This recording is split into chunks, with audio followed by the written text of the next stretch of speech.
Good morning, everyone. So, rise and shine.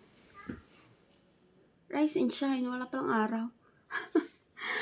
Makulimlim. So, let me introduce myself to those people who doesn't know me. Hi, my name is Raquel. And matagal ko na gustong maging content creator, pero wala akong maisip na niche. Kasi first of all, hindi ako nakakatawa. Natatawa ako sa sarili ko, pero hindi ako nakakatawa. Pangalawa, hindi rin ako magaling mag-makeup. So, bawal ako yung influencer kineme, ganyan. Yung makeup tutorial, hindi rin ako magaling sa ganun. Pero gusto ko yun, pero hindi ako marunong. Pangatlo, maganda yung educational videos. Kaso nga lang, mahaba, ang boring. Pag-iisipan ko pa kung paano ko pa iiksiin yung mga content. Ang hirap. Kasi ayoko naman yung kulang-kulang, ganyan. Mahirap mag-isip ng content, sa totoo lang. Oo. Nag-write ako ng script, di ko rin naman nagamit. Wag na lang.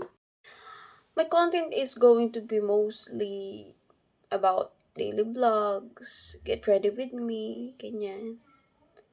Ano nang nangyari, ganyan. Alam mo naman may pakialam ko ang mga tao sa buhay ko, di ba? Pero, okay lang. Parang documentation, di ba?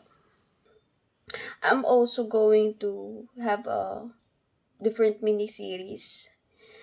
Iniisip ko about business, magganyan, financial, ano pa ba? Family matters. Yun, madami ako. Yun ata ang i-share ko. Marami akong drama sa buhay. Yun ata ang magandang i-share. Oo, kasi yun ang pinaka-relatable. As in, sobrang drama ng buhay ko. Oo nga, ba't di ko maiisip yun? Yun na lang kahit kwento ko. Very typical Filipino family. Toxic. Very toxic.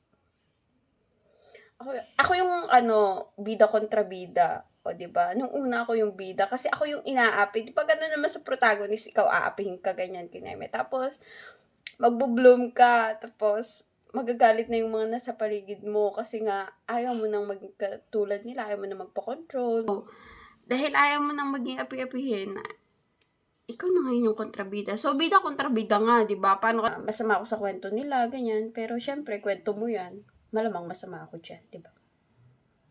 Anyway, so, yun lang. Daily vlogs. And, yun na. Check ko ng baby ko. So, bye. See you.